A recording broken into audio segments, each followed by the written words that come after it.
Welcome to Critical DMG, a podcast about two best friends who might have grown up but never grew out of their love for the Game Boy. We will be playing and reviewing every North American title released on Nintendo's original handheld console.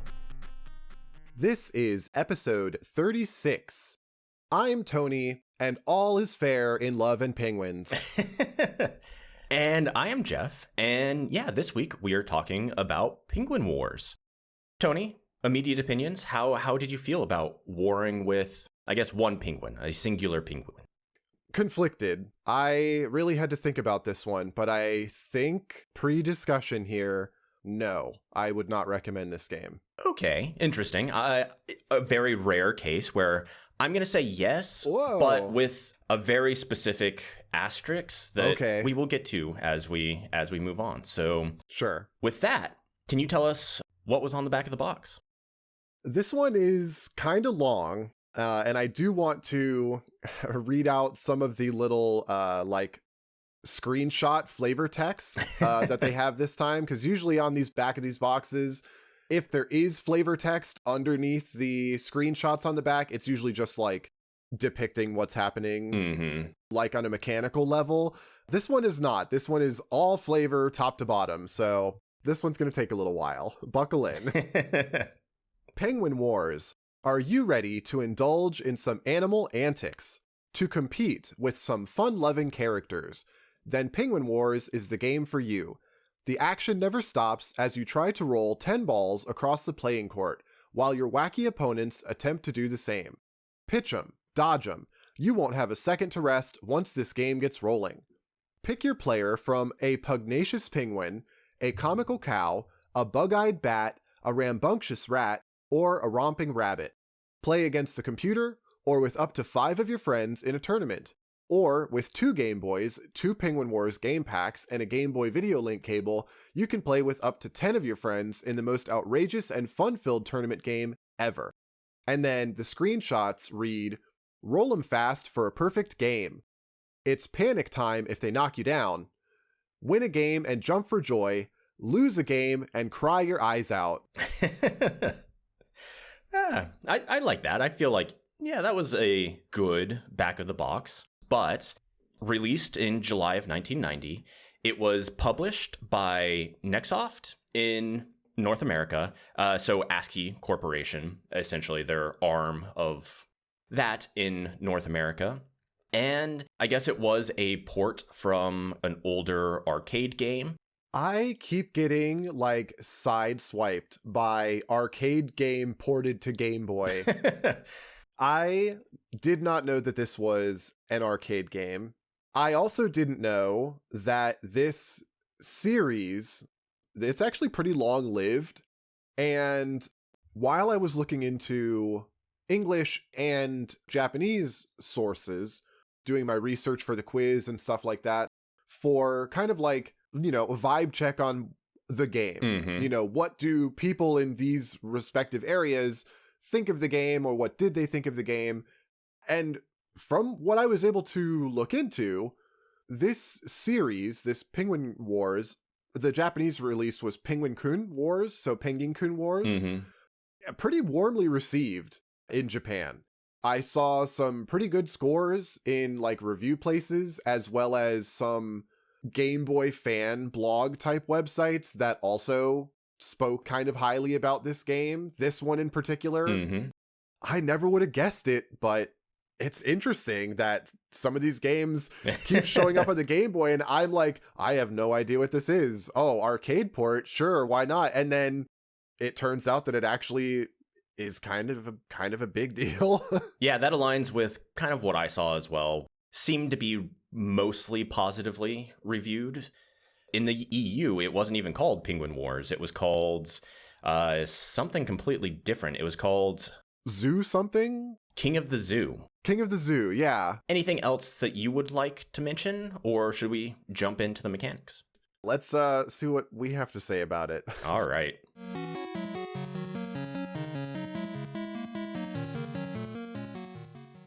So, we were both wrong at the end of the last episode. It is neither a puzzle game or a strategy game. It's an action game, I guess is the best way to call it. Your goal is to roll the balls from your side of the playing field, I guess, to your opponent's side, just like the back of the box said. Mm-hmm. Controls, pretty simple. Left and right, move you left and right. B does nothing. It doesn't matter at all. A will pick up a ball, and then if you press it again, it'll throw the ball. You can also hold it while you're holding a ball to kind of charge up a power ball that throws really fast. Yeah. And then apparently if you mash A when your character falls down, you get up faster. Supposedly. Yeah, I question marks on that one. I didn't really do like a side-by-side test, but apparently that is the case. Each game lasts for a maximum of 1 minute. If you get all the balls onto the other side, then you just win outright. If the timer runs down, whichever side has less balls is the winner. Mm-hmm. And then you play to a best of 3. So once you win 2, you win that set. Tony, what was your gameplay like? How far did you get? Did you beat all 4 opponents? All of that fun stuff. I beat the first round of all of the opponents. Okay. Whatever animal you pick, you then play against all of the other animals. So I picked the rat, and so I had to play against the rabbit and the penguin and the cow and the bat. Mm-hmm. I made it through all of them the first time, and then after that it goes to the next time where they're like ratcheted up in difficulty. That was where I called it quits. I did come back later because, like I said, I was really conflicted on this one, but unfortunately, there is just something about the mechanics of this game. I don't know if it's specific to this one here on the Game Boy necessarily, but something about playing this game was just a little more frustrating than enjoyable. Interesting. It's a relatively short game. You can get through an entire match, kind of beat the game in 12 minutes, give or take, loading screens, all of that fun stuff. Uh-huh. But that is if you kind of go to the maximum 3 games per set, run out the clock each time. So it is a pretty quick game to get through. Yeah. You played as the rat. Uh-huh. I played as the penguin and the cow. All the characters have different strengths and weaknesses, and manual does cover that. Your penguin is kind of like the all-arounder, I guess, like average and everything. Yeah. Honestly, the only real difference I noticed was the rat and how slowly they roll the ball. Oh, yeah. Uh-huh. That was really the only big difference between them I noticed, but I also didn't feel like any one character was like really overpowered or much better than the others. So I guess that's kind of nice. Yeah, they're not like super differentiated. Yeah. It's not like I think there's a lot that can go wrong in the balance department. Like the rat moves fast back and forth across the board, but rolls the ball really slow. And the cow, is slow to move, but like gets up from being knocked down fastest. I'm pretty sure is what like that's supposed to be. So it's like, things that make sense, like, oh, this is the heavy character, this is the fast character, whatever. It makes sense, and none of them felt like, oh, wow, I don't know how I'm going to beat this cow or rabbit or whatever. It never really seemed to matter. I think that it does a really good job with the physics on the balls. Yeah, I agree. Like, when they collide with each other mid-board, I think is really well handled. But what did seem to matter, I think this might just be specific to the Game Boy in as far as like keeping things performant. The way that the balls count as being on your side if they have like been lifted from the other person's like trough at all is really annoying.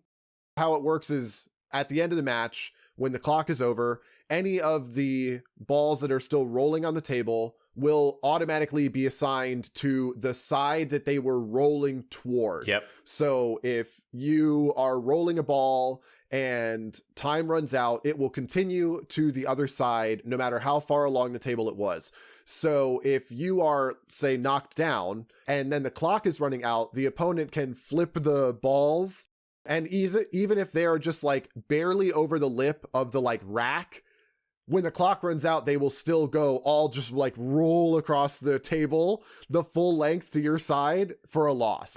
And like I said, I'm pretty sure that's more of just a Game Boy thing.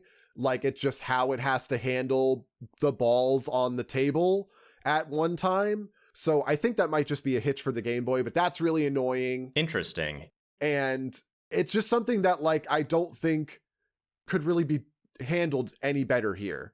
Yeah, I kind of have the opposite take on that. I thought that made sense. If you throw the ball and the time runs out, it goes to where it goes. I could see maybe treating it like if it's what half of the board it's on. Yeah. But I found that to be a relatively like intuitive way to play. It also made me think, I wonder if there's some strat with the rat, because the rat throws really, really slow. Yes. So if you waited until the time was almost out, I bet you could almost just throw a bunch really quickly and they would be going across the screen as, you know, time runs out and just kind of get wins that way. I don't know. I felt that was a fine mechanic. I felt like it kind of made sense and I didn't really bounce off of it, but I guess I could see where maybe there would be other ways to handle it that would make a little bit more sense. I don't think it even needs to be halfway. Like, I don't even think it needs to be like halfway across the table is the like dividing line. If there was even just a little bit farther, as long as it had gone like a quarter of the way even across the table, then it'd be like, oh, okay, it has gained momentum and is rolling to its destination. But I think my biggest gripe, which just sort of facilitates something like what you're talking about, like waiting till the end to like flip a bunch of the balls all at one time, because this is like a dodgeball where if you get hit, you're knocked down for, you know, however much time. Yeah, probably like 1 to 3 seconds or something like that. Yeah, it's a long time, depending on your character. And I mashed the A button as much as I could, and it never seemed to make a difference at all. So my A button is smoked after playing this game. It was pretty much just constant pressing it as quickly as I could. Yeah, my hands were so sore after I was done playing this one, because I was mashing the button, like trying to get up, because when you get stunned, especially if you are a smaller character who I assume they are stunned longer. I think so, yeah. The opponent can just chain every consecutive ball to keep you perma-stunned, which is really boring. Like, I can't imagine any scenario where that is like a fun way to engage with this game, even when you're doing that to the computer, because that just feels like a cheese strat. Like, you're not like actually playing. This game feels like Crossfire, the board game. Do you remember with the marbles? Oh, yeah. Where you're like shooting marbles across the table. That's what this feels like. But like, it would be really weird if you were playing Crossfire and you got one marble in and then your opponent just like put their hands up for the next 8 seconds while you nailed all the rest of them in their goal. And that's what that felt like. You just like smack them every once in a while, stun them as you're playing. Yeah, exactly. Whether I was doing it to the computer or it was happening to me, it was like, oh, well, can I just like move over a little bit so that the balls will go like in the goal somewhere else? Because this is not enjoyable anymore. Yeah, and I guess while you're stunned, you can move a little bit. It is very slow, and it really doesn't matter a whole lot. It literally doesn't matter. Between that and the, like, mashing the A button to get up faster, they're lying to you. It doesn't matter. Like, literally all the computer has to do is just, like, scooch over a little bit and lob the next ball, and you will continue to stay stunned, I assure you. Yeah, and I found that it did kind of add a little bit to, I guess, the strategy or whatever. Because if you had to go all the way across the screen to pick up a ball to come back to try and hit, you know, the other player, you don't have enough time to do that. At least I didn't find playing as the cow.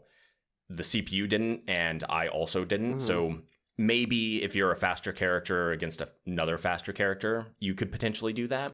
But it kind of led to a bit of, how do I place myself? If I'm in the center, I need to be really careful to not get hit. Whereas if I'm on one of the sides, maybe I can get, you know, a little bit riskier with how close I get to the incoming balls and all of that. So I don't know. I quite liked it, but getting stunned did feel really, really bad.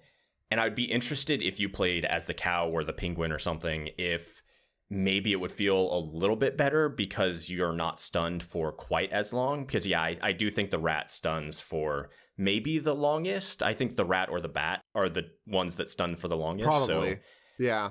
Yeah, I'm interested if that would potentially change the gameplay because I agree with you. Being stunned feels really, really bad in this game. Especially because they don't give you recovery options. Like I said, they're lying to you. Whether they're talking about how you can try to move when you're stunned or you can mash the button to get up faster, none of it works. Like, there was a point where after I had finished recording and I was just like fooling around, retrying, over and over again, regardless of strategy or anything. But I was trying to see if once you're stunned, there is anything that you can do to like break out of it. And especially if you get stunned not by the computer player throwing a ball at you, but just by like a ricochet shot from something else, it leaves you open for the computer to then start lobbing the next balls like consecutively. And I could not see any way out of that situation. Like you had said, maybe it's just with the rat. Maybe the rat gets stunned for so long that you don't have enough time to break out of it. I don't know. That's kind of why I said I did come back to this game, because I think that there is enjoyable stuff here. I think that this is a pretty novel game mechanically, this like dodgeball bowling hybrid that is going on for this game. We've definitely not seen anything like it here so far. So I do want to appreciate the mechanics of the game more. Maybe the trick is to come back as a different character and try something else, or maybe I need to get a better handle on the like super throws. Yeah. It also doesn't like lock you in to starting your super throw the right way. So you might be holding the button down thinking you're charging a throw and then nothing happens and you wasted a bunch of time. I don't know. I'm still so conflicted on it, really. I might have to, after this, go, do a time test and see how getting knocked down and pushing A versus not, if it really does have that much of a difference. But maybe post-production Jeff will come back and comment on that, but maybe not. Yeah. We'll see. I don't have a whole lot more to say other than, apparently you can play with up to 10 people, which is something we definitely haven't seen before. Essentially, it just keeps track of, who. So you have 2 Game Boys connected, and it'll essentially tell you, okay, this person now plays on this Game Boy, whatever. I think that's notable. It's the first time that I'm aware that we've seen kind of that sort of thing on the Game Boy here. So kind of notable, but again, we didn't really get to play with that. And the gameplay is no different. So I will say playing through this game did make me want to play this 2 players against somebody else, just because I think the jank and the like just hilarity of what is going on in the game and how things can kind of shake out would be a lot more appreciable when you're playing against someone else face to face, especially because then, things are a little bit more random and you don't have to worry about like, is the computer cheating? Like, I'm just imagining your 9-year-old stun locking you and you just like, stop cheesing. No, see, but if it was my 9-year-old, that would be funny to me. If it was my 9-year-old doing it, I would be like, dang, he got me good. Whereas when it's the computer doing it, I'm like, well, this is boring. I could be doing something else right now. Fair enough. At least when my 9-year-old is stun locking me, and my poor little rat in Penguin Wars or whatever, I can be like, this is a bonding moment. Fair enough. Yeah, I think that's all I have for the mechanics. Is there anything else you want? No, I think that's it. I think I'm ready to move on to the aesthetics and then wrap up. All right, let's do it. We'll have a little ad break and then we'll talk about the aesthetics. Yep, ad break.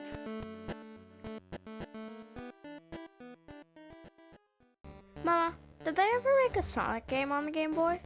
No, afraid not, dude. What about a Rayman game? They did, but it's a Game Boy Color exclusive. Ugh.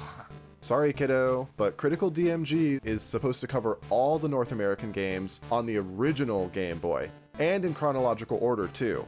That means we'll be talking about the ones you don't already know. Well, was there at least a Mega Man game? Yeah, a few of them. Yay! I'll definitely listen to those episodes when they come out. Great. The show should get to the first one sometime in 2028. But that's so long from now. Yeah, you're telling me.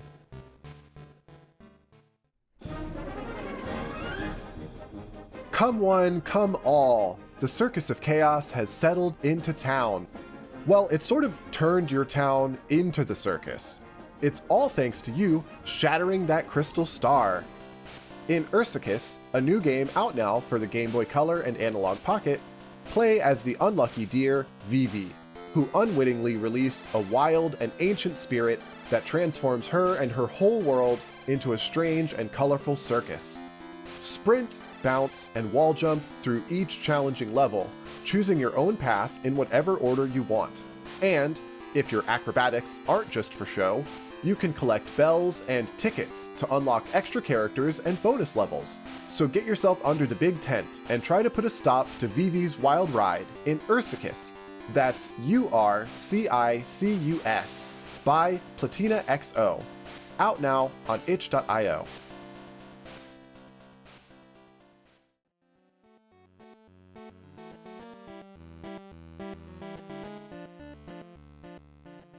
And we're back. I really wanted to say, and we're bat again, but... No, you didn't play as the bat and I didn't either, so you can't say and we're bat. I know. You can't say and we're cow. Fair enough. Anyway, I think the music here was pretty cute. Yeah. I wasn't paying a ton of attention to it just because I think this one took a lot more focus out of me than I maybe was expecting it to, but it was all right. Definitely more pleasant than some of the stuff we've had in the past. Yeah, I agree. I think the game music was pretty good. I don't know why, but the game opens with like a screech, or at least mine did. Yes. Oh my gosh. I do have that in my notes because it was so abrasive. Yeah. Like it was, I don't even know what it's supposed to be. It like a bomb or something? I have no idea, but it just kind of like screeches, and then yeah, it's awful. You have like the little waddling sound of the penguin, which is nice, and then it just starts flashing. The first, 10 seconds of this game were not good. Yeah. It definitely was kind of a bit of a turnoff for me, but then it got better. But yeah, I don't know what they were thinking with that first, like 5 to 10 seconds. Yes, because like it was so weird. The penguin and all of the, cute penguin shenanigans that's in the title is so cute, but it starts with like an ear-splitting shrieking sound and it flashbangs your eyes with like really rapid flashing for a few seconds. Like It's so wild. And then, the rest of the title just kind of happens, and as far as I know, the screen never flashes again and never screams at you anymore. So yeah, I really don't know what that's about. Yeah, I guess luckily the rest of the game is free of that, but it just almost makes it even more bizarre that they felt like that was the best intro into the game, and then they're like, yeah, the rest of the game's fine, but let us just accost you a little bit with this to begin with. Yeah, it's like, did we get your attention? Good. Aside from that, yeah, I thought the music was fine. I thought like all of the sounds, everything was fine. Maybe it's because it's Penguin Wars, so it was supposed to be like a plane flying by, dropping a bomb, and then it goes off. Maybe that's what they were doing. I don't know. Anyway, that's enough about that.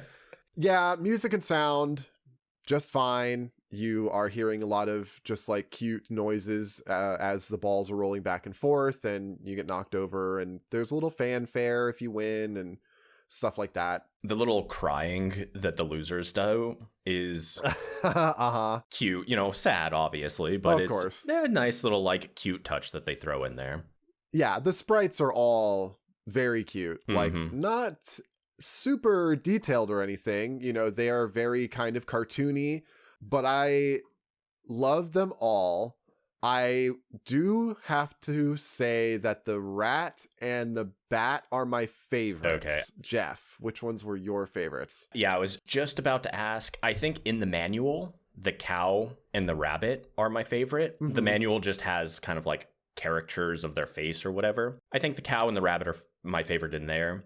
Also good in the game, but I love that the rat, when you play against them, all you see is their ears, and I think that's my favorite. That's my favorite bit. You don't actually see like the head of the rat. You just see their big ears like over the table and their tail. Amazing. And I think that's my favorite kind of sprite or portion of the game is that little detail, because it's just a small little rat.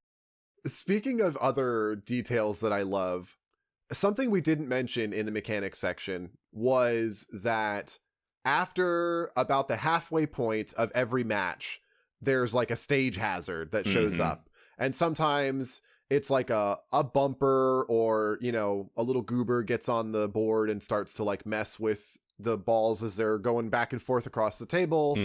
You know, something like that. I loved the little goobers.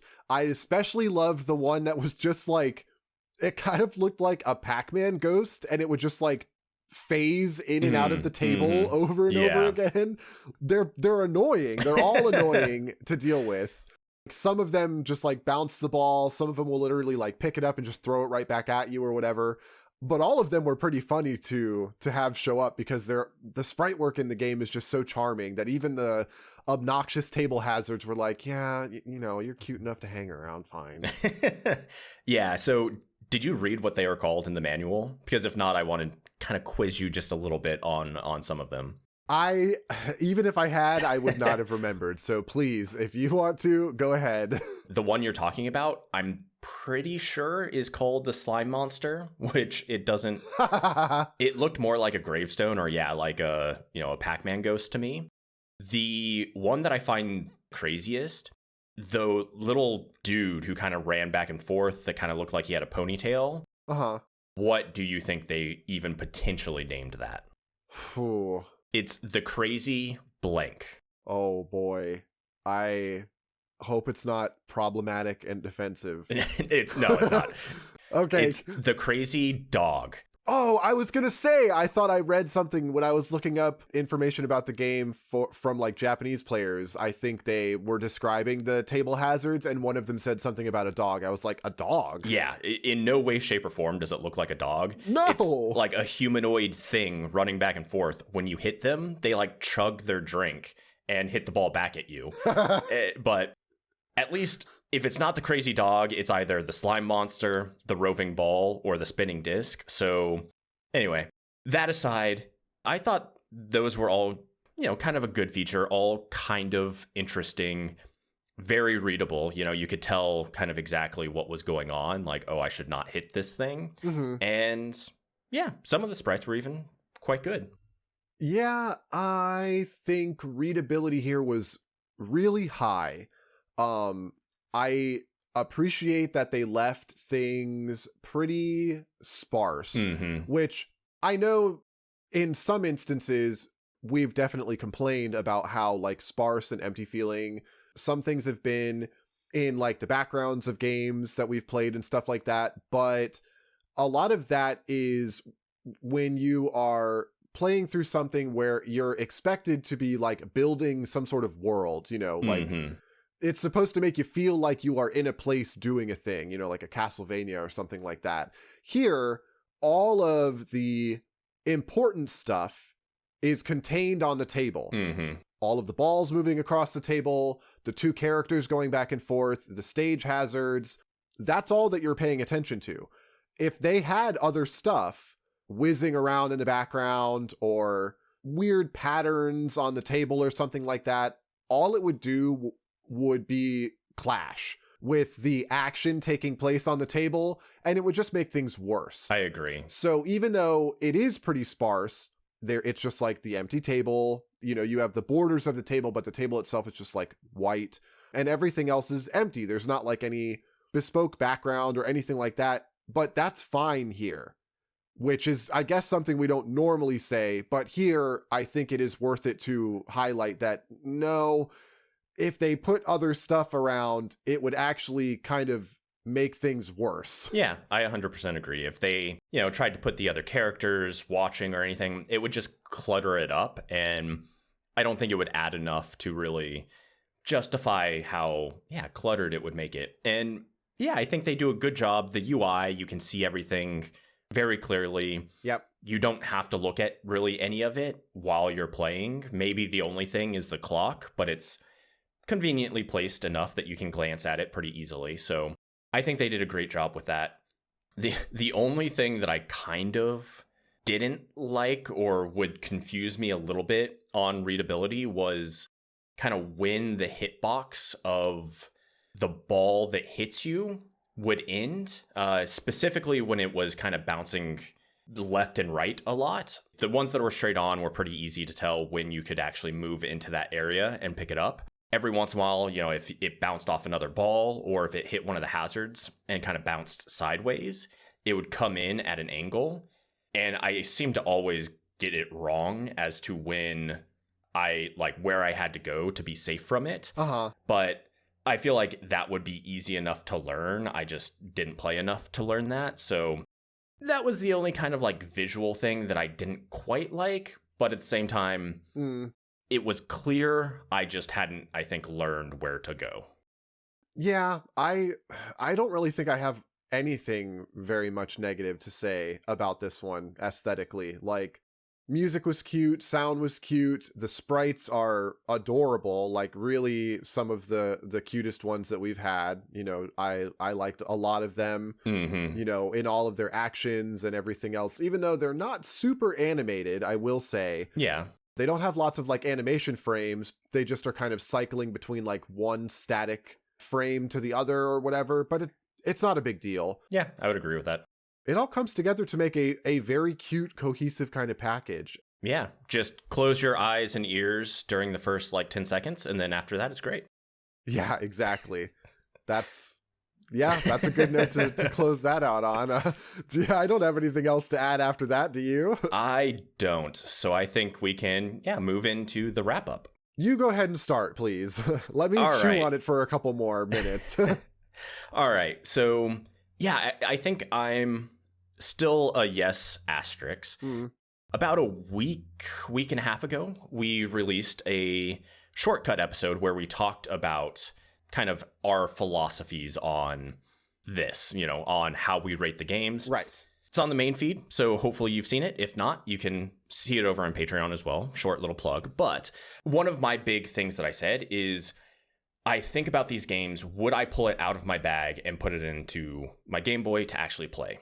And I think 100% I would do that with this game, but I would never start with this game. I would never start playing this game immediately because I think this game was really, really fun for 10, 15, 20 minutes maybe, but 20 minutes is probably about the max. Once it goes past that, I think it would get really kind of repetitive and a lot less fun to play. So it would be kind of a bridging game for me. I was playing Super Mario and, kind of got stuck or was done with that. Didn't quite want to get into another heavy game like a Pokemon or whatever. So I would just plop this in, have fun for, maybe 10 minutes, pull it out, play something else. And so that's why it doesn't get a full yes for me, is because I do realize it has that limitation. But I 100% would use it for that use case of I just want a little bit of a more brain off, not as demanding game while still being fun and engaging, if that makes sense. I think I have come around. Yes. You just need to not play as the rat. Well, that's stupid. I like the rat. But I think you're totally right.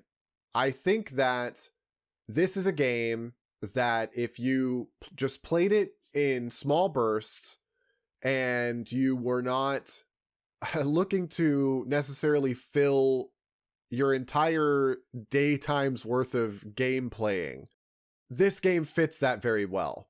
Like we had said early on, you can get from the first round all the way through to the end in 10 or 15 minutes, depending on how good you do or whatever. Mm-hmm. And that's great. That's a good sweet spot for a lot of these games so that you can enjoy them and then they don't really wear out a welcome. And I can't deny that I came back to this game, which I don't necessarily do for every single one of the games that we play for the show, even the ones that I do like, depending on how much I've already played it or what I've already seen of it. I don't know. Maybe if I did give this one another shot and either buckled down to figure out the rat's like eccentricities as a character or tried a different character to see if that maybe balanced things out a little bit more, I might have an even higher appreciation for it. But I think just for the sheer novelty and kind of moment to moment gameplay here, I would feel bad not recommending this one because it really does feel like a good game to fit on the Game Boy. And it's only going to take like 10 minutes of battery life anyway. Sure. So, it's worth that.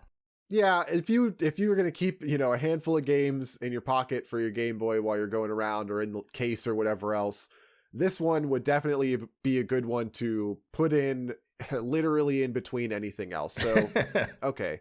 It's worth the batteries. You got me. It's a bridging game. Yeah, it's not the only game you have, but it's good to kind of cleanse your palate between other games, I would say. All right. Well, that's fair. I think that's a good note to end on. And now it's time for your quiz. All right, quiz time.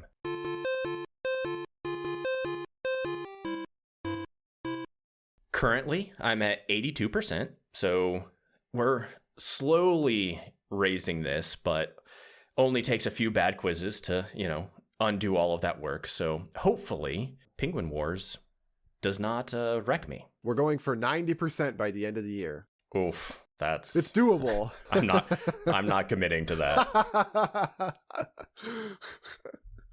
That's fine. I'm committing for both of us. Okay. Penguin Wars quiz. Question 1. Browsing the US Wikipedia page for the Penguin Wars games, I saw a separate title listed in the See Also section at the bottom. Curious about some sort of also starring the penguin from Penguin Wars shenanigans, I looked into this game, a Super Famicom release called Piquiña from 1997. After watching some footage of the game, checking the Japanese Wikipedia page and some other places, I really don't know what this particular game has to do with Penguin Wars, or why someone would reference it on the US Wikipedia page, apart from the fact that they do both star penguins as characters.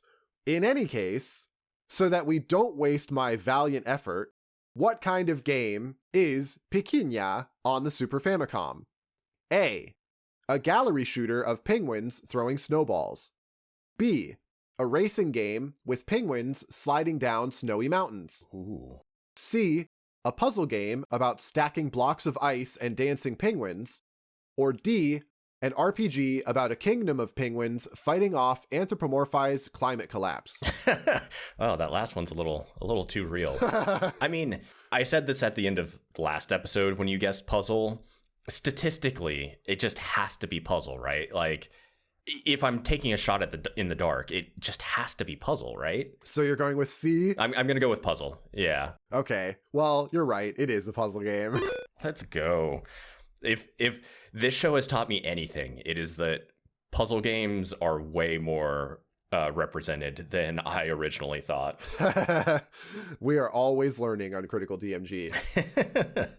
So, Piquiña, Pikiinya, exclamation point, was developed by Createch and published by ASCII, which maybe that's the connection there, I guess, but only for the Super Famicom in January of 1997.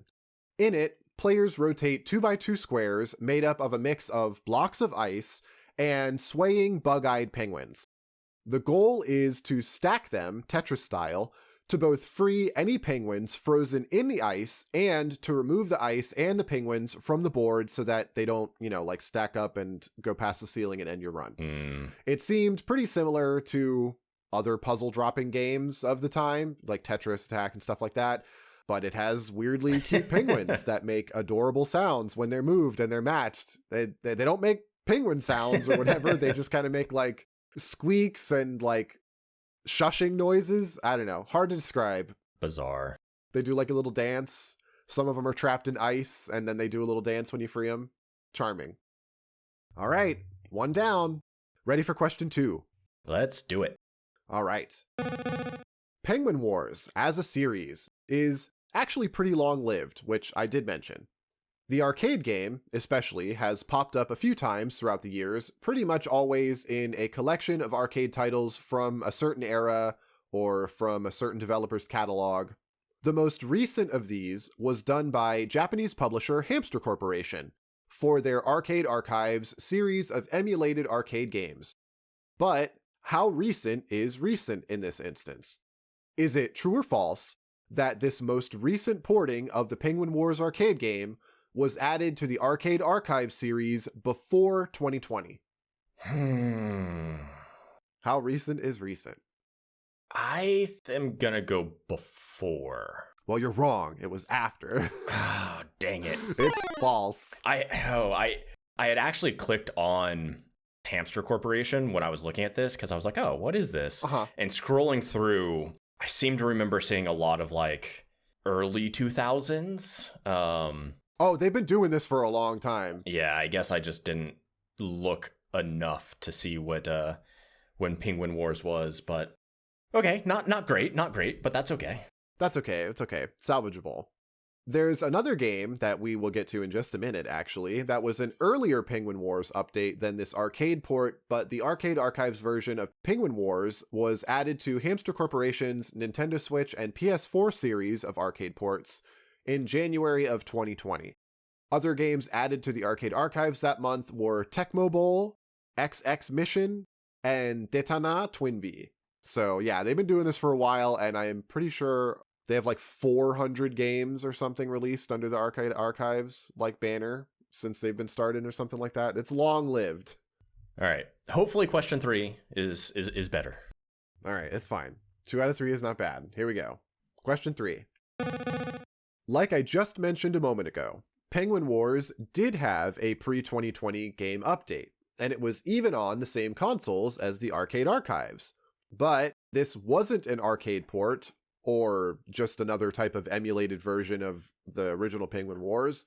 Instead, it was more like a total remake of Penguin Wars that was developed by Japanese company City Connection and released for the Switch and PS4 back in 2017 for Japan and 2019 for the US. In this new updated Penguin Wars, which of these new features is not part of the game? A. Character stat customization. B. 4-player online and local multiplayer. C. Individual story modes for each animal. Or D. All of these are real. So I definitely think the multiplayer is there. I feel like if you're going to have a story mode, you should also be able to customize your character a bit. So I'm gonna go with D, that they're all there. I also just like all of the above. Good, because they are all there. It is D. Let's go. All right, not too bad. Yep, good. 2 out of 3. Okay, so all of these features are part of the new version of Penguin Wars, and I have to say, this is much more of what I would like for this game to be, especially in regards to like the local multiplayer. But there's different animals to choose from, and you can customize their stats in the story mode or whatever, like how strong they can throw the ball and their recovery and things like that. They all have a unique special move, and you can even use a single set of Switch Joy-Cons to play like 2 players on the same system, which I always think is a neat thing that hardware can do. So I, obviously not sponsored, but I put this one on my wish list for the Switch because I want to get it with my 9-year-old. Yeah, that sounds like a lot of fun. Yeah, it looks really cute. So that did drop me down to 82%. Aw. So just under 81.8. But, hopefully we'll make it up next week. This is why we're not committing to 90% by the end of the year. Exactly. Just 1 or 2 bad quizzes and it's downhill. Oh no. Anyway, can you remind us what our listener question from last week was? Sadly, I can. So, question for last time was that Paperboy as a game series had celebrated its 40th anniversary. And some cursory research led me to believe that the average age for a Paperboy in the 1980s was somewhere around 12 to 15 years old. So what I wanted to know was, doing some math with those involved numbers, would Paperboy be old enough to start being eligible for retirement benefits in the United States? Jeff, did you bother to look it up or no? No, I still don't know when the retirement age is, so... Yeah, I don't know. Unfortunately, no. On the high end, if Paperboy was 15 or even 16 years old when he started working for the newspaper in 1985, he would still be a good several years under the minimum retirement age here in the US. Give it another half decade or so of bike riding, Mr. Paperboy, and you can qualify for the reduced Social Security benefits that start at age 62. Ooh. The more you know. Right? So what's the listener question for this week? Okay. Penguin Wars question. As I said a little bit ago, Penguin Wars was really kind of a deceptively long-lived game series, actually. Not even counting the versions that I've already gone over for Jeff's questions in this quiz, there's still plenty of other ports and re-releases for the Penguin Dodgeball Simulator. But one that you might not really expect came out back in 2009 for a very different kind of handheld device. One that, at that time, was definitely not so closely associated with gaming as it is now. Using either a very simple set of controls on the screen, or even tilt sensors if you're feeling tactile, what device was this version of Penguin Wars released on? Jeff? I think I have a guess, but I'm not going to say. Good, because that would be against the rules.